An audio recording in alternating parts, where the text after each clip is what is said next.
안녕하세요. 크리스찬 나우 김은교입니다. 봄날 새록새록 꽃이 피어갑니다. 하늘을 우러러 한 점 부끄럼 없기를. 윤동주 시인은 이렇게 얘기했는데요. 우러러 하늘에 부끄러움이 없는 것이 군자의 즐거움이라고 맹자에 원래 써 있습니다. 그래서 수줍다, 무안하다, 쑥스럽다 이런 표현은요.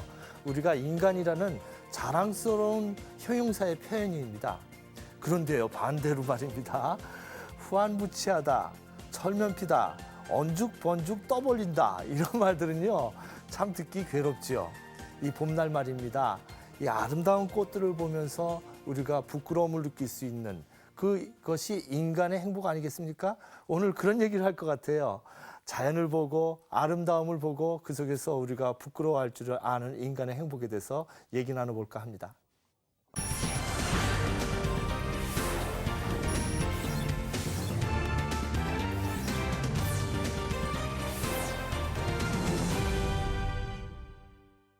따뜻한 봄날, 봄길에 봄나물처럼 이름 없이 빛도 없이 아주 예쁘게 목회하시고 아름답게 목회하시는 목사님들 참 많습니다. 그분들에게 감사하고 싶어요. 그런데 가끔 이상한 목사님들이 있어가지고 우리들에게 큰 충격을 주는데요. 여러분들 제자교회 사태 아세요? 한 목회자가 엄청난 돈을 횡령한 사건입니다. 그 이야기를 지금 오늘 쉽게 편하게 한번 얘기를 하면서 문제가 뭔지 한번 생각해 보려고 합니다. 오늘 이 일을 위해서 우리 뉴스엔조이 김종희 대표 그리고 CBS-TV 조혜진 기자님 나오셨습니다. 감사합니다. 안녕하세요. 여러분들 VCR 보시면서 과연 이 공금 횡령 사태가 어떤 일인지 한번 보시겠습니다. 서울 고등법원은 3월 8일 정삼지 목사에 대한 파기환송심에서 징역 2년을 선고했습니다.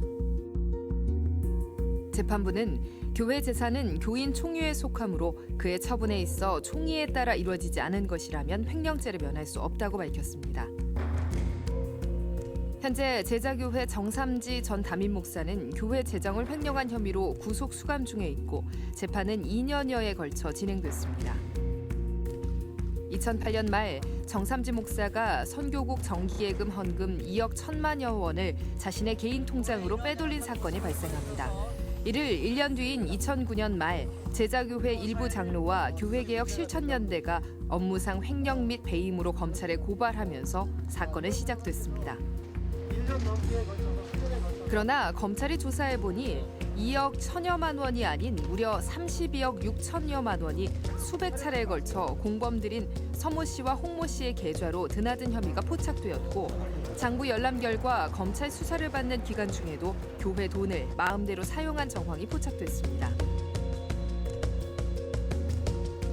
2008년도부터 교회 재정 결산 보고를 하지 않았을 정도로 교회 돈은 주먹구구식으로 사용됐고 장부에는 총회와 노회 관계자에게도 상당한 금액이 건네진 것으로 적혀 있었습니다.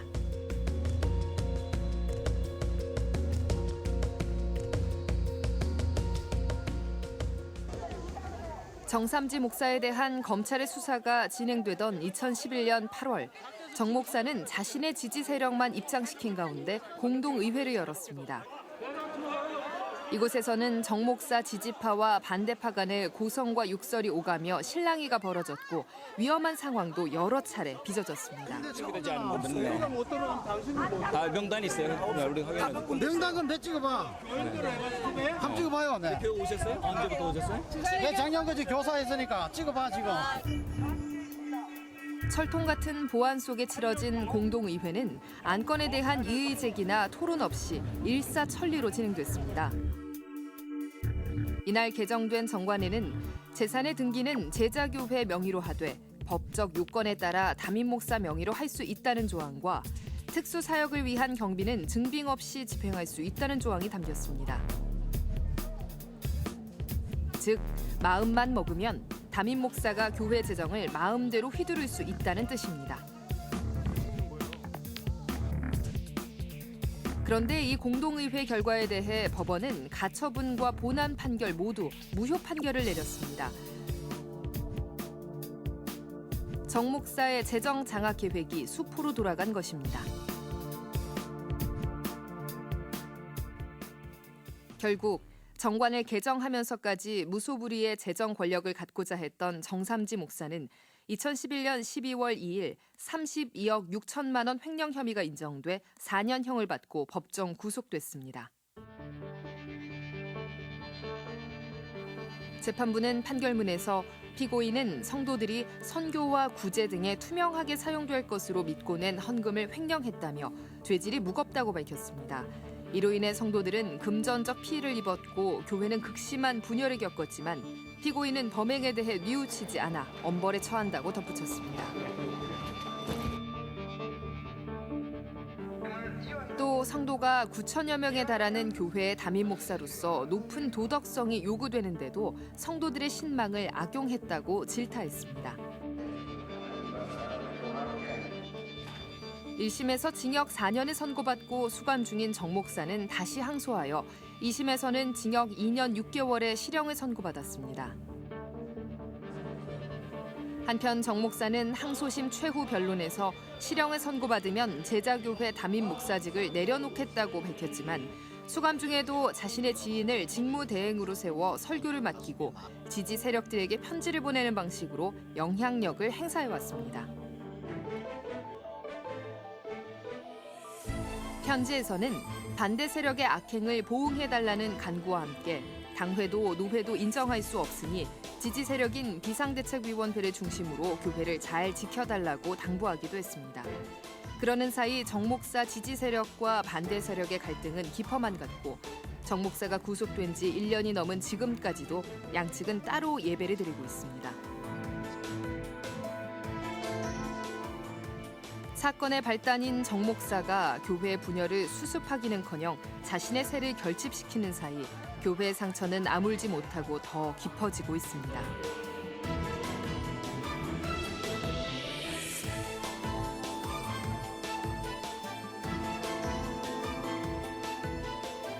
계속해서 반복되는 법원의 유죄의 판결은 무엇보다 목회자로서의 책임을 강조했다는 것에 큰 의미를 둠으로써 앞으로 제자교회 사태 귀추가 주목됩니다.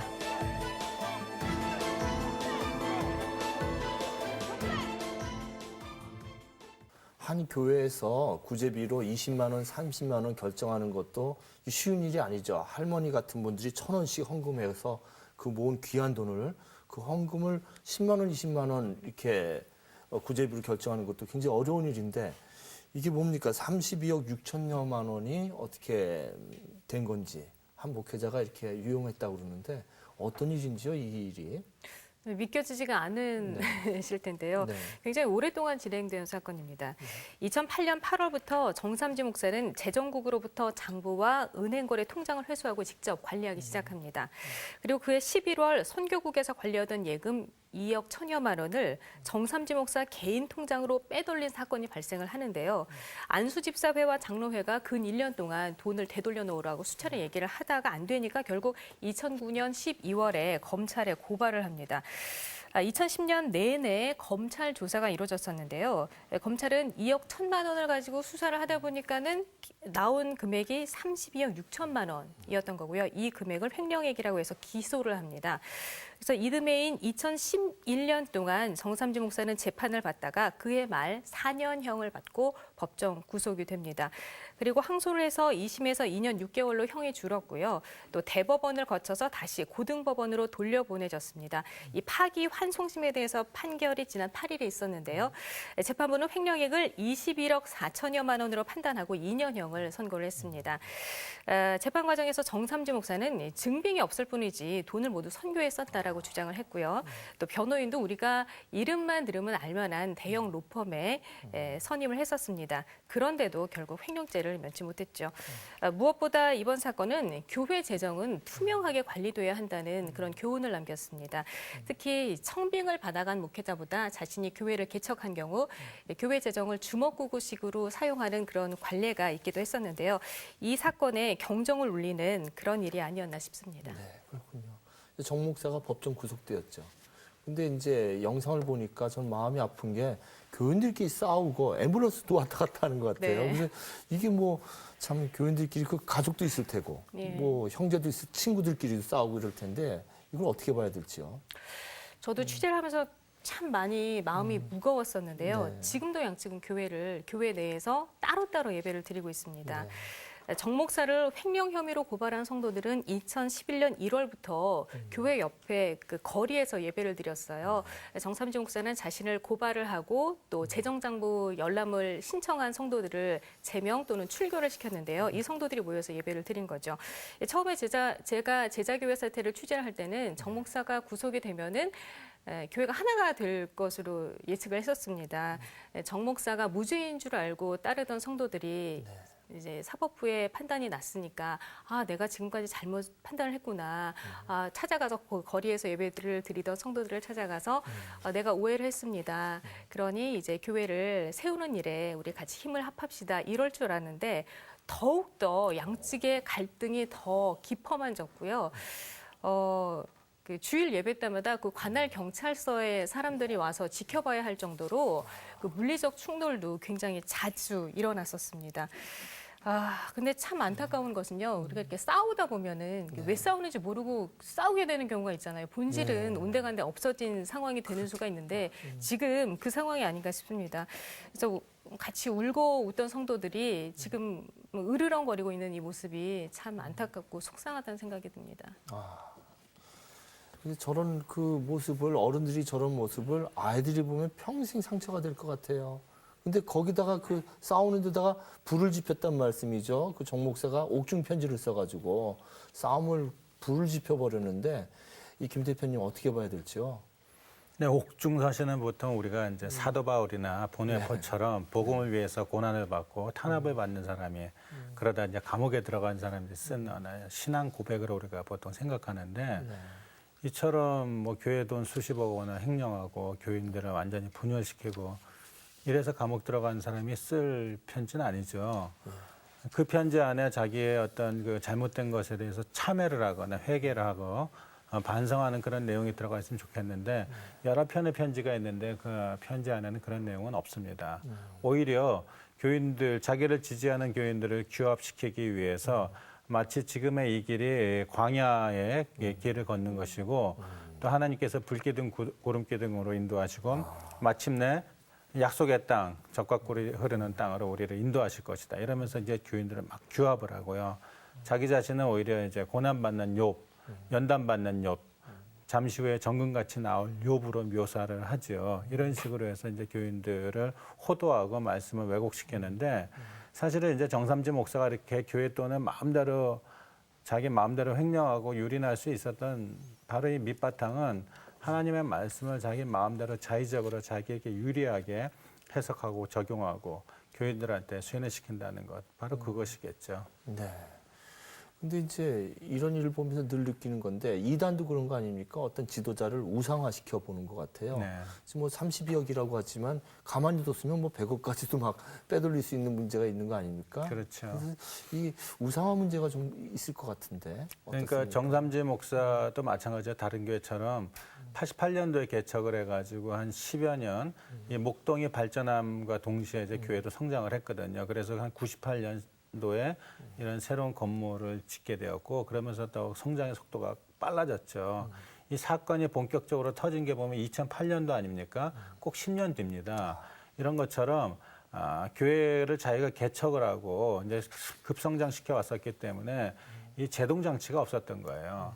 근데 이것이 브레이크 없이 질주하듯이 막 가니까 중간에 이제 제동을 걸었거든요. 그때 이미 늦은 것이죠. 그러니까 이제 자기에게 문제 삼았던 사람들을 출교시키고 제명하고 심지어는 이렇게 말을 합니다. 하나님 중심, 교회 중심, 말씀 중심이어야 되는데 거기 말씀 중심 대신에 목사 중심으로 간다는 얘기를 해요. 이 교회는 목사 중심으로 간다. 그리고 재정에 대해서 문제를 삼는 사람들에 대해서 나 30평짜리 아파트한테 바쳤다. 너네 뭐 바쳤냐? 이런 식으로 공격을 하거든요. 30평짜리 바쳤는데 본인은 이제 60평짜리 이상의 아파트에 살고 있죠, 사실은. 이런 식으로 교인들에 대해서 계속해서 한편으로는 자기가 세운 교회를 가지고 마음대로 하고 그 밑바탕에는 이제 하나님의 말씀을 마음대로 왜곡시켜가지고 교인들을 세뇌시키고 그러다 보니까 이것이 잘못된 것인 줄 이제 사실 알게 됐단 말이에요. 교인들도 알게 되었음에도 불구하고 전에도 저희가 늘 얘기했듯이 사실은 이제 자기가 맹신하던 사람들의 그 신앙 체계에 대해서 뭔가 잘못된 걸 발견하게 되면 그때 그걸 돌이켜야 되는데 돌이키기보다는 사실은 자기의 신앙 체계도 같이 무너질까 봐 그 두려움과 공포 때문에 그냥 진실을 덮어버리거나 아니면 진실인 걸 알면서도 그냥 따라가는 그런 마음들이 교인들한테도 있죠. 이것이 지금 우리에게 현실로 드러나는 것입니다. 어떤 진실을 그대로 믿기보다는 자기가 원하는 대로 지금 그냥 해석을 하고 생각을 하고 있는 것이죠. 그러게 맞습니다. 네, 그 목회자 우상화 얘기가 나와서 제가 한 말씀 드릴게요. 2011년도 8월에 그때는 구속되기 전이었죠. 정삼진 목사 횡령 의혹 보도를 제가 하고 있었습니다. 그때 정삼진 목사 지지 측 성도들의 항의가 굉장히 거셌었어요. 한 일주일 정도는 집단적으로 전화를 해와서 업무를 거의 마비시킨 적이 있었는데요. 그때 한 성도분이 이런 얘기를 했어요. 난 우리 목사님이 32억 아니라 300억을 썼다고 해도 나는 상관이 없다. 그런데 왜 CBS가 참견이냐. 이런 얘기를 들을 때 제가 너무 가슴이 아프더라고요. 이건 아닌데. 이러니까 그 제왕적 목회가 가능한 게 아닌가. 이 닭이 먼저냐 알이 먼저냐 이런 문제처럼요. 제왕적 목회자가 맹신도를 만들고요. 또 이 맹신도들이 제왕적 목회자의 설 자리를 만드는 게 아닌가 이런 생각이 들었습니다. 사실의 근거를 두고 어떤 현상을 분석하는 것이 아니라 그냥 자기의 그 상상 속에서 우상화를 시키는 이런 문제들 심각한 것 같습니다. 이런 문제 있을 때 노예와 총회가 조정을 해주고 치리를 해야 되는데 도대체 뭘 하고 있는 걸까요? 영상을 한번 보겠습니다. 지난 3월 3일 정 목사 지지 측과 반대 측이 따로 공동회의를 열어 소속 노회를 정했습니다. 이날 정 목사 지지 측은 서한서 노회로 소속 노회 변경을 요구하였고 반대 측은 한서 노회의 잔류를 요구했습니다. 이렇듯 한 교회가 두 노회로 갈리게 된 상황. 하지만 서로 자신들에게 적법성이 있다고 주장했습니다. 정 목사 지지 측은 법원에 공동의회 개최를 신청한 이들이 자신들이란 이유로 반대 측은 교회 정관의 절차를 거쳤기 때문에 적법하다는 입장입니다. 시무장로가 모두 임기가 만료된 관계로 시무장로가 없는 폐당의 상태입니다. 자, 그래서 서한소 노회를 통해서 그곳에서 필요한 절차를 거쳐 임시 당회장이든지 정관에 의하면은 당회의 의결을 거쳐 공동의회를 소집하게 되어 있습니다. 그러므로 저쪽은 절차에 따라서 공동의회를 열지 않았기 때문에 불법입니다. 이렇듯 양측이 다른 노회를 선택하는 데는 이유가 있습니다. 지난 2011년 8월 정 목사 지지 측이 열었던 공동의회에서는 자신의 세력만 참여시킨 가운데 서한서 노회로 소속을 변경한다는 것과 교회 재산을 담임 목사 명의로 등기할 수 있다는 내용 등을 통과시켰지만 법원에 의해 무효 판결을 받았습니다. 이런 가운데 제자교회가 원래 소속돼 있던 한서노회는 정 목사가 교회 돈 횡령 혐의로 구속되자 목사직을 면직시켰고 정 목사 지지 측은 분립위원회가 보류 결정을 했기 때문에 제자교회는 어느 노회에도 소속돼 있지 않다고 주장해온 상태입니다. 때문에 반대 측은 한서노회를, 지지 측은 정 목사가 가고자 했던 서한서노회를 선택한 것입니다. 그러나 한서노회도 과거에는 정 목사의 재정 문제를 제기했던 장로들을 오히려 제명 출교시킨 적이 있었습니다. 문제를 처리해달라고 찾아간 노회의 당황스러운 행동에 결국 장로들은 사회법정으로 갈 수밖에 없었고 그로 인해 목회자 법정 구속이란 초유의 사태가 벌어지게 된 것입니다. 다행히 한서노회 재판국이 새로이 구성되면서 재심리한 결과 지난 회기 재판국이 판결했던 면직 결과를 무효화했습니다.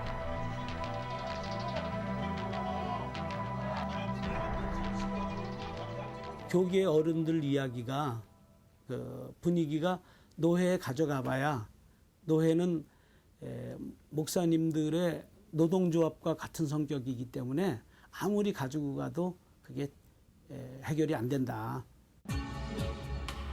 목회자가 동료 목회자를 면직시킬 수 없다는 온정주의와 정치적 입김에 흔들리는 노회. 여기에 모호한 징계 규정까지 더해져 자정 기능은 상실됐고 이는 한국 교회에 대한 사회적 신뢰를 바닥으로 떨어뜨리는 결과를 낳았습니다.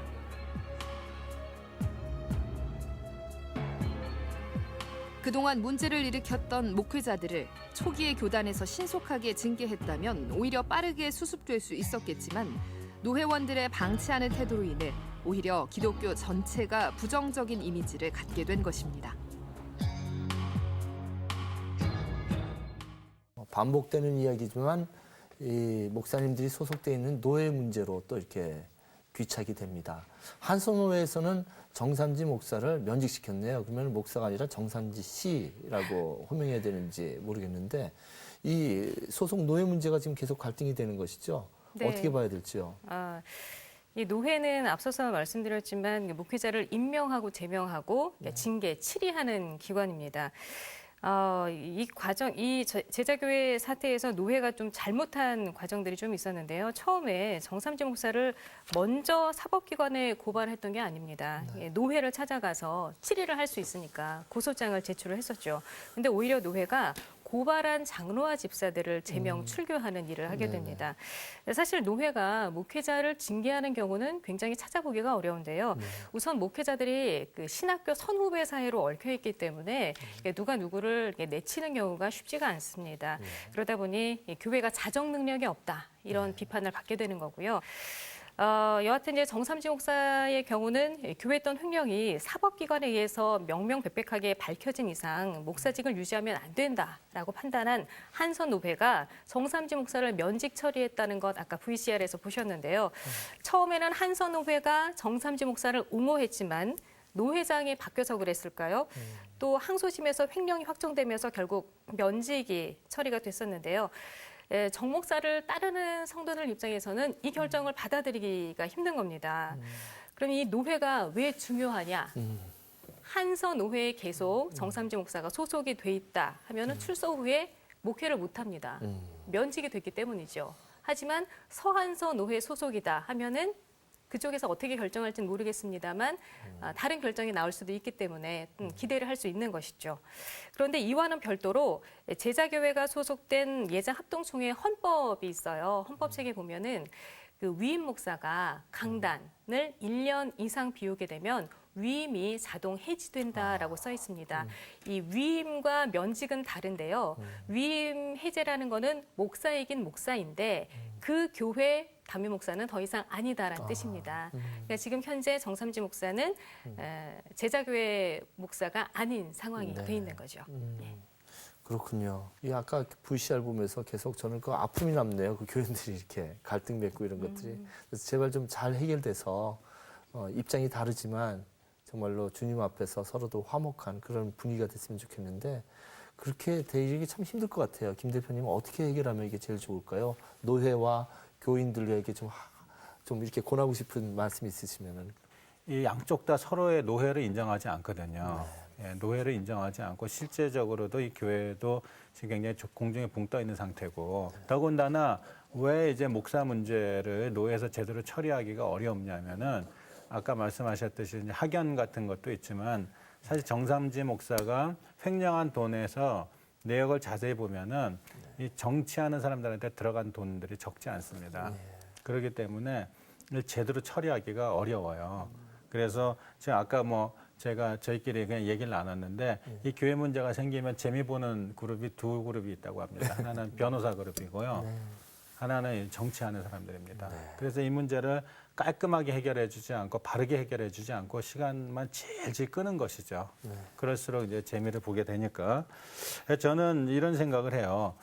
이게 정상적인 조직이라면은 이런 횡령을 가지고 교회 헌금을 횡령해서 2년형을 받았다 이거면 당연히 면직을 해야 되는 것이고요. 그래서 정삼진 목사를 완전히 배제한 상태에서 이 총회에 좀 그 책임 있는 분들 그리고 양쪽 노회의 책임자들 그리고 교인들 대표들이 좀 모여가지고 첫째로는 이제 교인 간에 어떻게 화해할 것인가. 사실 목사 때문에 싸운 것이지 교인들 간에 싸울 이유가 없었거든요. 그래서 어떻게 하면 화해할 것인가. 첫 번째.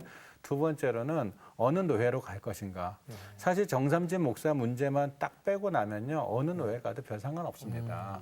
예, 그렇기 때문에 일단 정삼진 목사 문제는 배제하고 교회의 진로에 대해서 좀 허심탄회하게 논의하는 그런 자리가 있었으면 좋겠거든요. 이게 빨리 해결되지 않으면 정삼진 목사의 그 기한이 올해 12월입니다. 그렇기 때문에 12월까지만 버티면은 된다라고 생각할 수 있어요. 그 다음에 더 큰 혼란이 올 수 있기 때문에 그때가 되기 전에 빨리 그 해결하는 게 바람직하지 않겠습니까? 정삼진 목사가 좀 결단을 내려야 되지 않을까라는 생각이 듭니다. 본인이 정말 회개를 했다면 이 정말 교회가 둘로 나뉘어져 있는 이 현실에 대해서 굉장히 가슴 아파하면서 내가 제자교회를 떠나겠다. 내가 잘못했다. 그러니 좋은 목회자를 모셔다가 제발 교회가 하나가 돼달라. 이렇게 말을 해야지 정상적인 목회자가 아닌가라는 생각이 듭니다. 네. 성도들이 어떻게 취해야 할지, 또 노예에서 어떻게 취해야 될지, 또 정삼지 목사 자신이 어떻게 취해야 될지 그런 문제를 이게 두 분께서 잘 말씀해 주셨습니다. 여러분들 이게 개신교의 본류가 아닙니다. 개신교의 본류는 작지만 이름 없지만 정말 들꽃처럼 이름 없고 정말 명예도 없는 곳에서 헌신하는 목사님들에게 있지 않겠습니까? 그런 성도들에게 있지 않겠습니까? 거기에 주류에 더욱더 지원해 주시고요. 또 문제가 있는 것은 우리가 고쳐나가면 되겠습니다. 오늘 두 분 너무 말씀 감사합니다.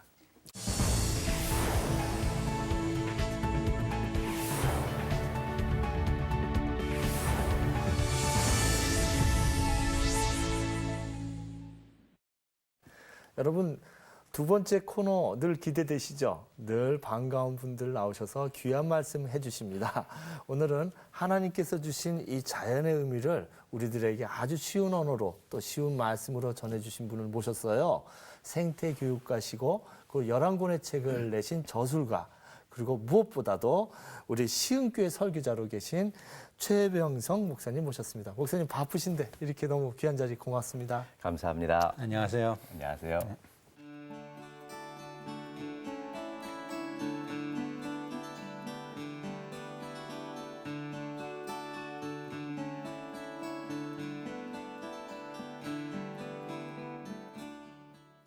여러분 그 최병성이라는 이 세자의 이름을 보면 여러분들 오마이뉴스라든지 많은 지면에서 그 4대강 문제를 지적하신 분으로 아시는 분은 많을 거예요. 그냥 목사님인지 모르고 그냥 이분이 그냥 환경운동가인가 이렇게 생각하는 분들도 많은 것 같아요. 무려 70여 개가 넘는 글을 4대강 문제에 대해서 지적하셨는데 그 4대강을 비판하시는 이유 있으시겠죠? 예. 정말 4대강 사업은 그러니까 대한민국 역사 이래 22조, 그다음에 지금 연간비에서 25조가 투입된 최대의 국책 사업이거든요. 정부는 그 25조라는 그 엄청난 예산을 파보면서 여러 가지 효과를 이야기했죠. 홍수를 예방한다, 그다음에 물 부족을 개선한다, 그다음에 수질을 개선한다, 일자리를 창출한다 했는데 그 모든 게 다 국민을 속인 거짓말이었거든요. 뭐 홍수를 예방한다라고 했는데 사실은 4대강 사업이 홍수를 예방하는 게 아니라 거대한 물을 저장해서 엄청난 물폭탄의 재앙을 만들어 놓은 거죠. 그리고 언젠가 터질 수밖에 없는, 모래 위에 선 성이니까 터질 수밖에 없는 댐인데 문제는 그 4대강 사업으로 홍수를 예방한 게 아니라 작년에도 전남 지역의 9개 지역 특별재난 지역 선포했고 재작년에도 경기 북부 지역의 9개 도시가 홍수 재난 지역 선포했거든요. 홍수는 4대강 사업을 했어도 여전히 계속 발생하고 있다. 그러니까 상식적으로도, 그러니까 이렇게 생각할 수 있어요. 그 대한민국 4대강의 길이가 대한민국 하천 길이의 1%밖에 안 되거든요. 1% 하천을 파서 나머지 99% 하천, 대한민국의 홍수를 막느냐? 불가능하잖아요. 그러니까 이런 상식 밖의 일을 국민을 속이면서 했다. 그리고 물 부족을, 가뭄을 대비한다 그랬는데 작년에 4대강 사업이 이미 완공돼서 물은 가득한데 전국에 가뭄이 들어서 그 물이 아무 소용없었죠. 그리고 그 많은 물이, 쓸모도 없는 물이 결국 녹조라떼가 돼서 제일 중요한 게 여기 있습니다.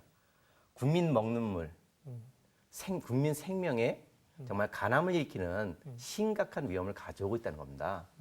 그래서 여러 가지 다 문제가 있는데 제가 이제 목사로서 그것을 반대하는 이유가 있어요. 강은 그냥 물만 흘러가는 곳이 아니라 수많은 생명이 이어져가는 생명의 보금자리거든요. 하나님 만드신 아름다운 강. 그 여울, 지난주에도 제가 한강을 다녀왔는데 2년 전에 갔을 때 그토록 아름다웠던 여울. 동글동글한 강자갈이 있고 정말 여울 소리가 있고 맑은 물이었는데요. 거기엔 정말 꼬마 물대새니 주변에 많은 새들이 있고 그 여울에 돌상어, 꾸구리, 배가사리, 하나님 만든 물고기들, 그러니까 전 세계에서 대한민국에만 사는 물고기들은 저 여울에 살거든요. 근데 그 여울이 있어 우리가 맑은 먹을 먹을 수도 있고 수많은 생명들이 사는 곳인데 그 다 파워 없어버리고 그냥 시꺼먼 돌 갖다 쌓았는데 물이 썩어가고 있죠. 그래서 하나님이 만든 생명을 파괴한 하나님의 창조 사역을 거부한 잘못이다. 그래서 제가 목사로서 그것을 정말 몇 년 동안 반대 운동에 앞장설 수밖에 없었던 거죠. 목사로서 사람들은 아니 목사가 목회나 하지 무슨 그 환경 운동을 하고 더군다나 이제 4대강 이런 거에 대해서는 굉장히 이제 정치적으로 보지 않습니까? 그래서 지금 정치라는 거 아니냐 이런 좀 비난도 많이 받으셨을 것 같아요. 주로 어떤 얘기를 들으셨어요? 제가 환경 운동한 지 한 10년이 조금 넘었는데요. 제일 많이 듣는 말이 그런 말이에요. 뭐 국회의원 나가려고 하냐? 장관 하려고 하냐? 저건 아무 관심 없는 이야기를 사람들이 이렇게 하죠. 그래서 근데 목사가 어떤 경우는 제가 제일 처음에 제가 환경 운동 시작한 게 영월 서강이었어요. 강을 지킬 때 영월 지역의 목사님들이 저를 불러놓고 뭐라고 했냐면 목사를 그만두든지 강을 지키는 일을 그만두든지 두 개 중에 하나를 선택하라 그랬습니다. 그래서 제가 두 개 다 못한다. 강을 지키는 것도 목사도 하나님이 주신 거예요. 왜 두 개 다 못했다. 그러고 그냥 뛰어나왔는데요. 사람들이 많이 오해하죠. 근데 오해해도 하나님 주신 일이니까 이렇게 당당히 해야겠습니다. 그러니까 목사님 이제 강원도에 가셔서 그런 것들이 어떻게 보면은 좀 목회자로서 목사로서의 자기 정체성을 가지고 그런데 참여하고 하는 게 일반 환경 운동을 하시는 분들과는 좀 마음이 남다를 것 같아요. 이런 부분이 있는 것 같아요. 제가 환경 운동을 하는데 제가 하는 일들 하나님이 제게 이제 보여주셨고 제게 하라고 주신 일들을 제가 감당을 하는데 제가 하나님과 함께 하니까 그냥 어떤 환경 단체가 하는 일보다 더 큰 혼자지만 더 큰 일을 하는 어떤 다윗의 역할을 하게 하시더라. 제가 그 일을 하는 거는 어떤 뭐 작은 명분 때문에 하는 게 아니라 근원적인 생명이거든요. 하나님이 주신 생명, 그다음에 사람들에 대한 생명 이런 부분이다 보니까 하나님이 함께 해주셨고 정말 남들이 볼 수 없는 걸 보게 하시고 그 지키게 하시고 또 큰 승리를 주시더라고요. 창세기에 보면은 생육하고 번성하고 땅을 다스려라. 근데 어떤 성경 보면 정복하라 그래서 컨퀄이라고 이렇게 나오기를 했는데 그 원어의 의미는 그 정복하다라는 의미도 있지만 잘 모시고 관리해라 이런 의미도 있다고 합니다. 근데 또 신약 성경 보면은 이 책, 이 목사님 이번에 내신 들꽃에서 귀 기울이는 시간이라는 이 책 밑에다 여기다 써놓어 주셨는데요. 기가 막힌 말씀을 찾아내셨어요. 들꽃이 어떻게 자라는가 살펴보아라. 들꽃이 어떻게 자라는가 살펴보아라. 마태복음 6장 28절에 있는 말씀인데 이 말씀을 이렇게 적어 놓으시고 그러니까 이 예수님에 의하면은 예수님 말씀에 의하면 이 자연에서 말하는 그것을 잘 귀 기울이면은 절대자의 그 뜻을 느낄 수 있다 이런 의미인가요? 어떻게 해석해야 될지요? 제가 이렇게 환경 운동하고 생명 운동을 하는 이유는 바로 그런 자연에서 하나님의 음성을 들었기 때문에 가능하거든요. 제가 알면 사랑한다라는 말을 하는데 알면 사랑하게 되고 사랑하면 지키고자 하는 용기가 나오는 거죠. 분노할 수 있고 그 분노가 힘이 되더라. 그래서 나를 내어놓을 수 있는 힘이 되는데 하나님이 두 권의 책을 쓰셨습니다. 제가 강의하면서들 하나님이 두 권의 책을 뭐 쓰신지 아십니까? 그러면 많은 사람들이 이렇게 얘기하죠. 신약과 구약. 근데 신약과 구약 두 권이 아니라 성경이란 책 하나하고 자연이란 책을 만들었습니다. 사람들이 하나님의 말씀을 듣기 위해 성경은 펴잖아요. 그런데 하나님이 자연을 통해 우리에게 수많은 이야기를 하시고 자연 속에서 우리를 만나주시는데 우리는 자연을 읽고 듣는 법을 잃어버렸다는 거죠. 그래서 헤르만 헤세도 이런 말을 했더라고요. 오늘 헤르만 헤세 책을 보다 보니까 창조자의 경이로움을 발견하기 위해서는 자연의 이야기를 엿들어야 한다라는 말을 그 대문호가 한 걸 보았는데요. 예수님의 말씀을 보면 참 재밌어요. 조금 전에 교수님이 말씀하신 것처럼 들꽃 이야기. 백합화를 바라봐라. 참새를 봐라. 그다음에 하늘의 진리를 전하는데 하늘의 보물을 말하는데 우린 아무것도 아닌 하찮은 조음과 동록을 통해서 하늘의 이야기를 꺼내주고 계시죠. 그래서 예수님은 그냥 그 옛날에 성경에서만 이야기를 꺼내신 게 아니라 이스라엘 광야를 거니시면서 그 길가에 있는 작은 풀 한 포기의 새 한 마리에서 하늘의 이야기를 끄집어내고 계시더라. 그래서 우리가 정말 하나님이 우리에게 만들어주신 뭐 거창한 자연이 아니라 바로 오늘 우리 곁에 삶에 있는 작은 것들에 눈을 연다면 하나님이 정말 멀리 계신 분이 아니라 오늘 우리 삶 속에 늘 가까이 계시고 그분이 우리의 마음속에 속삭이는 이야기들을 들을 수 있을 거다. 그러면 얼마나 행복해질까. 그런 뜻에서 이 책을 이제 쓰게 됐죠.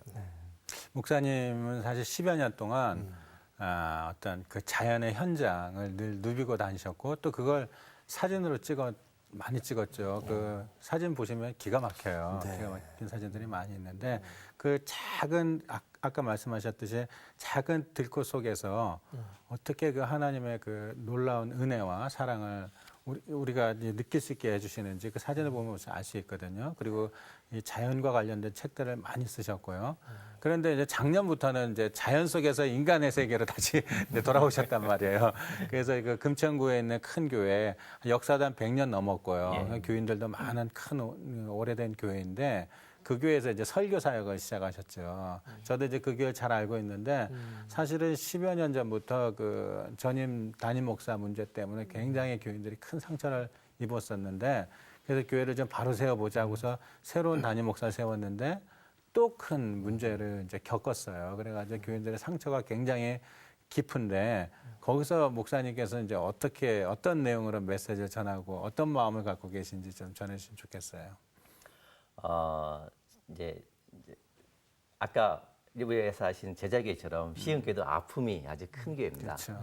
109년이란 긴 역사를 가지고 있는데 10년 전에도 교회가 분쟁이 되는 아픔을 겪었고 지금 또 3년 동안 분쟁을 겪으면서 굉장히 아픔과 상처가 깊이 남아있는 아픔 교회다.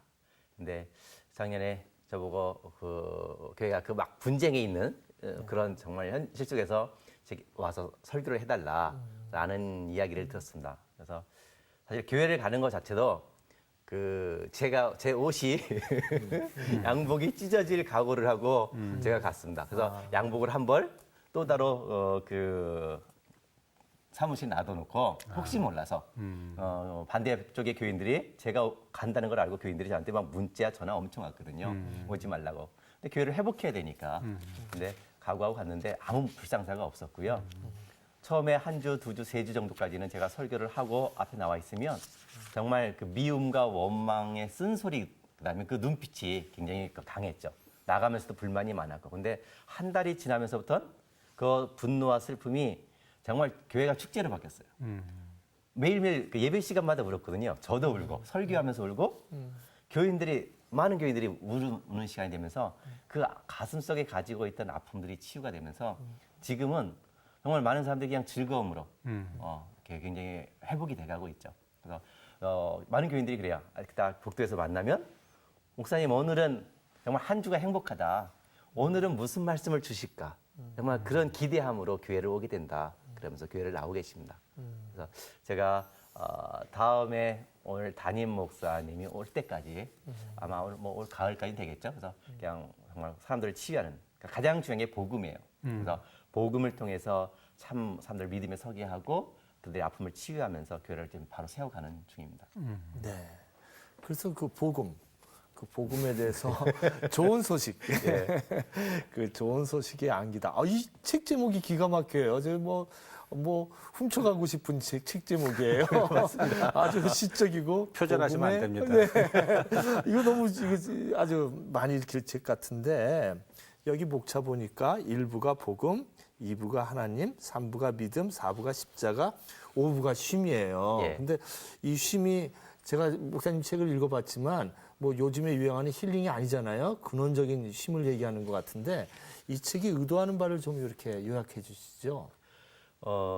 요즘 아까 제가 시흥교회도 이야기했고 좀 전에 제자교회 얘기도 하는데 오늘 한국교회가 문제라고 이야기하잖아요. 다들 문제가 많다라고 이야기하고 모두가 알고 있는데 그래서 한국교회의 문제를 치유하기 위해서 그런 방향으로 이제 제도 개혁들이 많이 이야기 나옵니다. 근데 사실은 제도가 나빠서 지금 한국의 문제가 많은 것보다는 사람의 문제가 아닐까라고 생각을 해요. 그래서 사람의 문제인데 그 안에 내적인 부분, 우리가 복음을 잃어버렸다. 그래서 예수를 이야기하고 복음을 모르는 사람은 없는데 복음주의의 말도 있고 그럼 복음이 뭐냐 그러면 할 말이 없다는 거예요. 정말 예수가 오늘 우리 삶에 오신 참된 의미들, 예수님이 내게 정말 기쁨과 복음은 말 그대로 기쁨 소식이라 그러는데 천국 가기 위해 억지로 내가 예배드리고 헌신해야 되는 그런 무거운 짐이 아니라 천국행 티켓을 따기 위한 뭐 헌신의 무거운 짐이 아니라 정말 예수님이 오늘 우리 삶에 주신 놀라움과 경이로움과 행복과 그 자유 이제 그런 소식들을 이제 전한 거죠. 그래서 얼마 전에 한 분이 제 페이스북에 이런 글을 아침에 교회 설교 마치고서 딱 왔더니 이런 글을 올리셨어요. 오늘 교회 지금 아내와 함께 교회를 가는 길입니다. 나는 운전하고 아내가 옆에서 목사님의 책인 복음의 안기다를 읽어주고 있습니다. 하나님의 비밀인 편을 읽어주고 있는데 내 눈에 눈물이 흘러서 더 이상 들을 수가 없습니다. 아내도 아이 나도 몰라 그러면서 아내도 함께 울다가 책을 덮었습니다. 정말 뭐 감사합니다라는 그 전국 두레생협 이사장님이더라고요. 그런 분이 제게 그런 글을 써주시고 했는데 요즘 많은 분들이 이 책을 읽고 너무 정말 하나님의 그 사랑, 정말 지금까지 몰랐던 너무 행복을 발견하고 있다. 감사의 인사를 지금 받고 있습니다. 사실은 우리가 이제 복음에 정말 안겨야 되잖아요. 또 예수한테 안겨야 되고. 근데 우리에게 정말 지금 큰 문제는 복음을 나한테 안기게 하려고 한다는 거죠. 예수를 안기게 하고. 그래서 내가 하나님 편이 되고 내가 복음의 편이 돼야 되는데 하나님을 내 편으로 만들려고 하고. 그래서 아전인수적으로 이제 복음을 왜곡시키고 그것이 한국교회 현실이 아닌가 그런 생각을 하거든요. 그래서 이런 책을 쓰시면서 또 교인들의 반응을 이렇게 접하시면서 좀 기대하시는 것이 있다면 어떤 걸까요? 이 책이 나오기 전에 책이 이제 12월 말 1월 달에 나왔잖아요. 근데 하기 전에 우선 시흥교회 교인들한테 10월부터 설교를 하면서 이 복음을 설교해 봤어요. 그랬더니 정말 놀랍도록 큰 반응이 나오는 거죠. 정말 그들의 가슴에서 내가 지금 평생 권사님 장로님 내 평생 믿어왔는데 난 이런 소리 처음 들어본다고. 믿음을 처음부터 다시 세워야겠다라고 하는 분들이 굉장히 많았어요. 그래서 우리가 그리고 이제 많은 목사님들이 이 책을 보면서 제게 주신 말은 내가 그동안 율법 속에 있었군요. 내 교인들한테 열심히 믿으라고 했던 이런 부분들이 정말 하나님 예수님의 복음이 아니라 나조차 목사인 나조차 율법 속에 갇혀 있었다. 그래서 다시 시작하겠다라고 하는 목사님들도 좀 많이 나왔어요. 그래서 정말 복음은 제가 성경을 읽으면서 그 복음을 딱 설명해주는 몇 가지 단어가 있었거든요. 아주 간단한 명료하게 그게 선물이라는 거였습니다. 선물. 복음은 선물이거든요. 바울이 늘 이야기하잖아요. 선물, 그다음에 값없이. 근데 오늘 우리 믿음은 오늘 교회 가면 늘 값을 얼마나 많이 요구해요. 하나님 은혜를 받기 위해 값을 지불하라는 무거운 짐을 지고 있다. 그리고 저에게 가장 큰 충격을 다가왔던 건 이 단어였어요. CAME, came, 오셨다라는. 오늘 교회에 나가면 늘 오라고 하잖아요. 하나님께 나오라, 그다음에 드리라. 근데 어느 날 성경을 읽다 보니까 예수님이 오셨다는 말은 누구나 다 알잖아요. 근데 그 말이 내 가슴으로 와닿는 거예요. 어느 순간 그렇지. 예수님이 내 곁에 오셨지. 내가 예수님을 찾아가는 게 아니라 이미 내 삶에 오신 예수님을 내 눈을 열고 받아들이는 것. 발견하는 것. 예수님이 늘 동행하시잖아요. 그래서 내 삶에 동행하는 예수님을 발견하는 게 바로 복음이라는 것. 그리고 또 하나 단어는 주셨다더라고요. 하나님께 드리라가 아니라 이미 내게 당신의 생명까지 주신 하나님의 사랑을 받아들이는 게 바로 복음이라는 거. 그래서 제가 치유가 되니까 제가 사실은 이걸 10년 전에 깨달았는데 환경운동을 한다고 계속 미루면서 하나님께 좀 조금 죄송했죠. 그러다가 이번엔 더 이상 미뤄서는 안 되겠다. 한국의 아픔들을 보면서 내가 다른 일보다 이거 먼저 빨리 정리를 해야지. 제대로 푹 익혀가지고 이제 내놓으셨네요. 이것에서 이번에 정리해서 책이 나왔는데 우선 아쉬운 대로 이렇게 만들었지만 다음엔 더 깊고 더 풍성한 복음을 한번 써보고 싶다 생각을 합니다. 목사님하고 대화하다 보니까 정말 이 시멘트 대리석 건물을 넘어서 온 우주가 교회라는 것을 깨닫게 되고요. 꽃 한 송이도 교회고 우리 스튜디오가 지금 교회가 된 것 같아요. 그래서 아주 좋습니다.